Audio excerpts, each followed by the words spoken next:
అందరికీ వందనాలు. మరొక దినము మీ మధ్యలోనికి ఈ విధంగా బేబీ మినిస్ట్రీ ప్రార్థన సహవాసం ద్వారా కొద్ది నిమిషాలు దేవుని యొక్క వాక్యాన్ని మాట్లాడడానికి దేవాది దేవుడు చూపించినట్టు కృపను బట్టి దేవాది దేవుని నామానికి మహిమ కలుగును గాక. మరి ఎంతమంది ఈ యొక్క బీబీబీ మినిస్ట్రీ ప్రార్థన సాహసం అనే సోషల్ మీడియా ద్వారా ఎంతమంది మాటలు వింటున్నారో వారందరికీ కూడా మరొకసారి ప్రభు యొక్క నామంలో ప్రత్యేకమైన వందనాలు తెలియజేసుకుంటా ఉన్నాం. వాక్యం ద్వారా బలపరచబడతా ఉన్నారని నమ్ముతున్నాం. మరి ఈ దినమందు మరొక మాట ద్వారా మనం అందరము కూడా మన ఆత్మీయ జీవితాన్ని ముందుకు కొనసాగిద్దాము. మలాకీ గ్రంథము 3వ అధ్యాయము 16వ వచనాన్ని మనం చూసుకుందాం.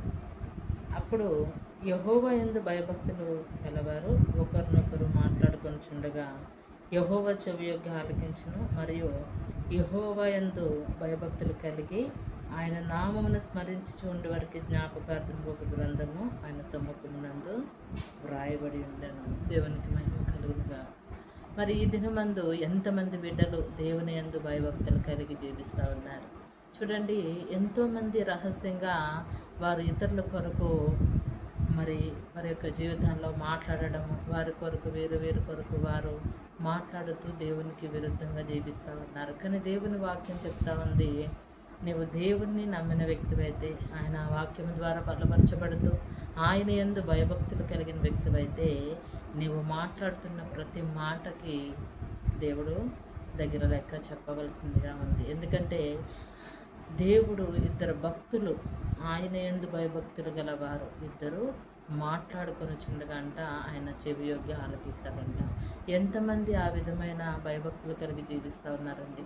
మనం మాట్లాడుతున్న మాట దేవుని సముఖమందు ఆయన వింటున్నాడు అని దేవునికి భయపడే వ్యక్తులు ఎంతమంది ఉన్నారు. ఈ దినమందు ఒకవేళ నీ జీవితం ఆ విధమైన భయభక్తులు కలుగుతూ ముందుకు కొనసాగించినట్లయితే నిత్యముగా నీవు ధన్యుడిగా ధన్యురాలుగా మార్చబడతా ఉంటావు. ఒకవేళ లేదు, తెలియక ఇప్పటి వరకు ఒకవేళ అదే విధంగా తోటి వారి కొరకు రహస్యంగా నీ జీవితంలో నువ్వు సనగడము, గొనగడము, మాట్లాడడము, ఆ విధమైన ఆత్మీయ అనుభవాలు కలిగి ఉన్న వ్యక్తివైతే ఈ దినమందు దేవుడి వాక్యం మన దగ్గరికి వస్తూ ఉంది. మనల్ని మనము సరిచేసుకునే అనుభవాల్లోనికి వెళదాం. చూడండి, మలాకీ గ్రంథంలో దేవుని యొక్క వాక్యం చెప్తా ఉంది, యెహోవా యందు భయభక్తులు గలవారంట ఇద్దరు భక్తులు ఉన్నారంట. వారు ఒకరితో ఒకరు మాట్లాడుకునిచుండగా దేవుడు చెవియొగ్గి ఆలకిస్తూ ఉన్నాడంట. ఎందుకంటే యెహోవా యందు భయభక్తులు కలిగి ఆయన నామమందు స్మరించుచు ఉండేవారికి ఒక జ్ఞాపకార్థ గ్రంథం ఉంటుందంటండి. చూడండి, దేవుడిని ఎరగిన ప్రజలు అనేక మంది ఉండొచ్చు, వారు ఇటువంటి అనుభవాల్లో ఉండొచ్చు. కానీ దేవుడిని ఎరిగి నీవు దేవుడిని సన్నిధిని అనుభవించిన వ్యక్తివి, ఆయన యొక్క కార్యాలు చూసిన వ్యక్తివి, ఆయన యందు భయము కలిగి ఉన్న వ్యక్తివి అయితే ఒకవేళ అటువంటి అనుభవం నీలో ఉండడానికి వీలు లేదు. ఎందుకనంటే ఆయన సముఖమందు మన కొరకు ఒక గ్రంథం ఉందంట.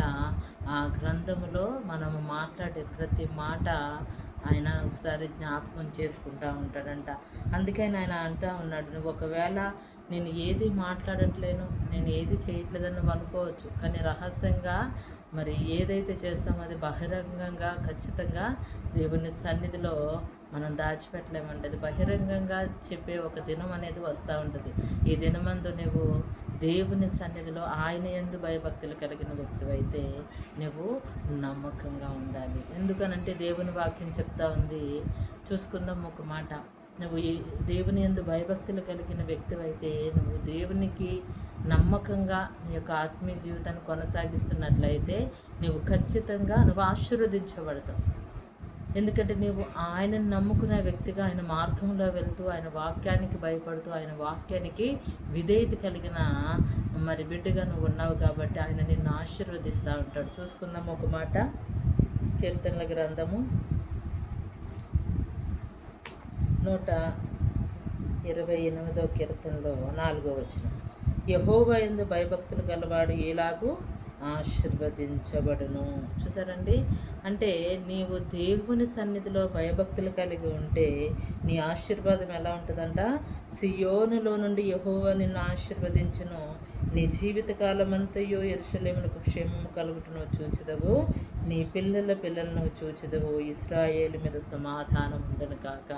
చూసారండి, మన ప్రవర్తన మీద దేవునికి అధికారం ఇచ్చినట్లయితే మనం మాట్లాడే ప్రతి మాట ఆయన సముఖమందు, మరి ఆయన జీవ గ్రంథమందు, ఆయన సముఖంలో ఆయన క్రియల గ్రంథమందు లిఖించబడతా ఉంటుంది. ఎందుకంటే ఆయన దగ్గర ఒక గ్రంథం ఉంది. ఆయన దగ్గర ఆ గ్రంథంలో నీ ప్రతి మాట, నీ ప్రతి ప్రవర్తన అక్కడ మరి జ్ఞాపకం చేసుకుంటూ ఉంటాడు. మరి నీ ప్రవర్తన ద్వారా ఆయన సంతోషపడే వ్యక్తిగా ఉండాలి.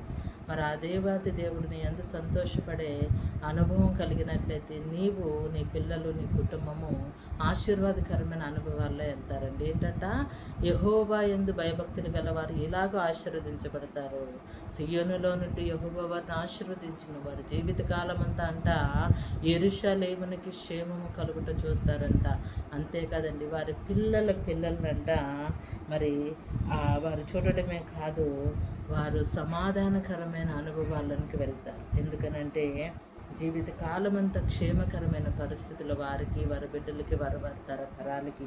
ఎందుకనంటే దేవుని సన్నిధిలో మనమందరము ఆయన యందు భయభక్తులు కలిగి మనం జీవించాలండి. ఎప్పుడైతే మనము ఆయన యందు భయభక్తులు కలిగి జీవిస్తామో, ఆయన వాక్యానుసరంగా మన జీవితాన్ని మనం కొనసాగిస్తాము, నిశ్చయముగా ఈ ఆశీర్వాదకరమైన అనుభవాలన్నీ, ఈ దేవునికరమైన మేలులన్నీ మనము పొందుకుంటాము.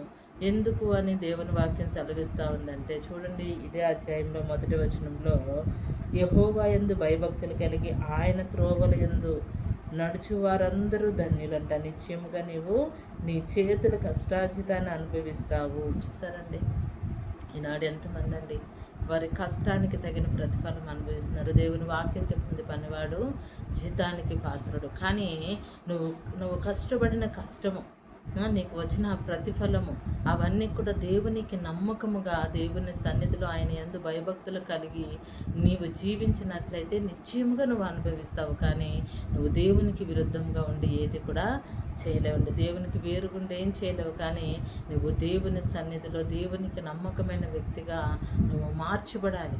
మొదటగా ఆయన యందు భయభక్తులు కలిగి ఉండాలి. ఎప్పుడైతే ఆయన యందు భయభక్తులు కలిగి ఆయన త్రోవలో నువ్వు వెళ్తూ ఉంటావో, అప్పుడు అట్టి ధన్యతని దేవుడు నీకు ఇస్తాను అని చెప్తా ఉన్నాడు. ఈనాడు చూడండి, కొందరి జీవితాల్లో ఆశీర్వాదం లేదు, కొందరి జీవితంలో మేలుకరమైన అనుభవాలు లేవండి. చాలా భయంకరమైన పరిస్థితులు, ఎంతోమంది అప్పుల సమస్య ద్వారా, అనారోగ్య సమస్య ద్వారా, కుటుంబ సమస్యల ద్వారా ఎంతగానో దుఃఖపడుతూ ఉన్నారు. కొందరి బిడ్డల జీవితంలో ఆశీర్వాదకరము అయిన అనుభవాలు లేవు. కొంతమందికి వివాహము కాని పరిస్థితులు, కొందరు చదువుకోలేని పరిస్థితులు, కొందరైతే రోగముతో బాధపడుతూ ఉన్నారు. అనారోగ్య పరిస్థితుల్లో, మరణకరమైన పరిస్థితుల్లో వారు మరణ పడకల మీద కొట్టిమెట్లాడుతూ ఉన్నారండి. కానీ దేవుడు ఈరోజు నీవు ఈ వాక్యాన్ని విని దాని ప్రకారము నువ్వు జీవించినట్లయితే, దేవుని యందు భయభక్తులు కలిగి ఆయన త్రోవలో నువ్వు ఆయన యందు భయభక్తులు కలిగి నడిచిన వ్యక్తివైతే నిశ్చయముగా దేవుడు అట్ట అనుభవాల నుంచి దేవుడు నిన్ను విడిపిస్తాడండి. వాక్యము మన దగ్గరకు వచ్చినప్పుడు మనల్ని మనం సరి చేసుకోవాలి. ఆ వాక్యానుసారంగా మన జీవితాన్ని మనము కట్టుకోవాలి. ఎందుకంటే దేవుడు మన మాటలు వింటున్నాడు. ఈనాడు మనము వాక్యానుసారంగా నడుచుకుంటున్నాము, నేను దేవుని యందు భయభక్తులు కలిగి ఉన్న వ్యక్తి నన్ను అనుకోవచ్చు. కానీ మలాకి గ్రంథంలో మనం చూసుకున్నాం కదా, ఇద్దరు భక్తులు మాట్లాడుకొని చుండగా యెహోవా చెవియొగ్గి ఆలకించును అని మరి దేవుని వాక్యం సెలవిస్తుంది. ఆయన సమ్ముఖంలో ఒక గ్రంథం ఉందంట, దానిలో ఖచ్చితంగా ప్రతీది రాయబడి ఉంటుందంట. ఆయన అది జ్ఞాపకార్థ గ్రంథంగా ఉంచాడంట. మనం మర్చిపోవచ్చండి, కానీ మనము ఏ పరిస్థితుల్లో, ఏ స్థితిలో దేవుని ఆయాసపరిచామో, ఎక్కడ ఆయన్ని గాయపరిచామో, ఎక్కడ ఆయనకి విరుద్ధంగా ఉన్నామో, మనము ఎక్కడ త్రోవ తప్పిపోయామో, అవన్నీ కూడా ఆ సముఖంలో ఆయన యొక్క ఆ గ్రంథమందు ఖచ్చితంగా రాయబడి ఉంటుందంట. ఆయన జ్ఞాపకార్థ గ్రంథమందు ఆయన మనల్ని జ్ఞాపకం చేసుకుంటూ ఉంటాడంట. ఈనాడు నీవు ఆయన త్రోవలో నడిచే అనుభవంలో ఉంటావా, లేదంటే దేవునికి విరుద్ధముగా మాట్లాడుతూ దేవుడు చూడట్లేదని మరి నీవు అజ్ఞానమైన స్థితిలో నీ జీవితాన్ని కొనసాగిస్తావు. ఒకసారి జ్ఞాపకం చేసుకోవాలి. ఎంతమంది బిడ్డలు దేవునికి నమ్మకమైన వారుగా ఉంటున్నారండి, వాక్యాన్ని విని విడిచిపెట్టేవారుగా ఉంటున్నారు, కానీ ఆ వాక్యాన్ని అనుసరించి నడుచుకోలేకపోతున్నారు. ఆ వాక్యమే మిమ్మల్ని సమభూమి గల ప్రదేశంలో నిలబడుతుంది అన్న ఒక అనుభవంలోనికి రాలేకపోతున్నారు. దేవుని మాట మీద శ్రద్ధ నిలబలేకపోతున్నారు. మరి ఆ వాక్యము మీ హృదయపు లోతులో అది ఏంటంటే ఫలించే అనుభవంలోనికి రాకపోతుంది. ఎందుకంటే త్రోవ పక్కన పడిన విత్తనము వల్లే ప్రతి ఒక్క మాట వ్యర్థంగా అయిపోతుందండి. ముళ్ళ బదులు పడిన విత్తనము వల్లే ఎదగలేని పరిస్థితుల్లో ఉంటుంది. ఈనాడు దేవుని వాక్యాన్ని నువ్వు విన్న వ్యక్తివైతే, దేవుని యందు భయభక్తులు కలిగిన వ్యక్తివైతే, ఆయన యందు నువ్వు మరి నమ్మకం వచ్చి ముందుకు కొనసాగించబడినట్లయితే, ఆయన మార్గములోనే నేను నడుచుకుంటాను అని ఒక తీర్మానం కలిగిన వ్యక్తివైతే, నిశ్చయముగా దేవుడు నీ కుటుంబాన్ని కూడా ఇదే విధముగా ఆశీర్వదించడమే కదండి, ఇంతకంటే ఇంకా గొప్ప మేలుకరమైన అనుభవాల్లో నిన్ను ఆయన నడిపించాలని ఆశపడుతూ ఉన్నారు. ఎందుకంటే ఆయన నిరంతరము నిన్ను నన్ను చూస్తున్న దేవుడుగా ఉన్నాడు. ఇశ్రాయేలును పరిపాలించే దేవుడు కునుకుడు నిద్రపోడంట. ఆయన మనల్ని పరిశీలిస్తూ ఉన్నాడు, మనల్ని పరిశోధిస్తున్నాడండి. ఎవరైనా సరే ఈరోజు దేవునికి నమ్మకమైన వ్యక్తులుగా మార్చబడాలి. కొద్ది దాంట్లో మీరు నమ్మకంగా ఉండండి. మీ జీవితాన్ని ఆశీర్వాదకరమైన అనుభవాలు ఆయన నిలబెడతాడు. ఆయన మీ పిల్లల తరాలు క్షేమముని ఏంటంటే క్షేమమును చూస్తారంట. ఆ క్షేమము నీ తరతరాలు నిలిచి ఉండాలండి. దేవుని సముఖంలో ఆయన గ్రంథమందు, ఆయన జ్ఞాపకార్థ గ్రంథమందు నీ గురించి ఆయన జ్ఞాపకం చేసుకున్నప్పుడు నిన్ను బట్టి ఆయన ఆనందపరచబడే మరి దేవుడిగా ఉండాలండి. నిన్ను బట్టి ఆనందపరచబడే అనుభవంలో దేవాది దేవుడు ఉన్నట్లయితే నీ యొక్క ఆత్మీయ జీవితము, భౌతికమైన జీవితము, నీ కుటుంబ జీవితము, నువ్వు ఒకవేళ దైవికంగా నువ్వు నడిపించబడిన వ్యక్తివైతే నీ పరిచర్యను, నీ నాయకత్వాన్ని, నీ సేవను ఆయన ఏం చేస్తాడు? వర్ధిల్ల చేస్తాడు. ఆయన క్షేమమైన అనుభవాల్లో నీ పరిచర్యను ముందుకు కొనసాగిస్తాడు. ఎంతోమంది అటు అనుభవాలను కోల్పోతూ ఉన్నారు, దేవునికి విరుద్ధంగా జీవిస్తూ ఉన్నారు. కానీ ఈ దినమందు దేవాది దేవుడు వాక్యము ద్వారా మనందరితో మాట్లాడుతూ ఉన్నాడు, మనల్ని బలపరుస్తూ ఉంటున్నాడు. ఆయన వాక్యము మనల్ని హెచ్చరించిన ఆయన ప్రేమతో మరొకసారి మనల్ని ఆయన బలపరుస్తూ ఉంటున్నాడు. ఈ దినమందు నీ మాటలు ఏ విధంగా ఉన్నాయి? తోటి వారిని గాయపరిచే విధంగా ఉన్నాయా? కానీ దేవాది దేవుడు, దేవుని నమ్మిన నీ మాటలు ఆయన వింటా ఉన్నాడు. ఆయన చెవు హోకి ఆలకిస్తూ ఉంటున్నాడు. నీవు ఆయన యందు భయభక్తులు కలిగిన వ్యక్తిగా ఉండాలండి. ఆ భయము, ఆ భక్తి నిన్ను ఆనందకరమైన పరిస్థితుల్లో నిలబెడుతుంది. ఆహ్లాదకరమైన అనుభవాన్ని నీ ముందుకు తీసుకొస్తుంది. దుఃఖము, నీ విచారము కొట్టివేయబడుతుంది. ఈ దినమందు నువ్వు మొదటగా కలిగి ఉండవలసింది ఏంటి తెలుసా?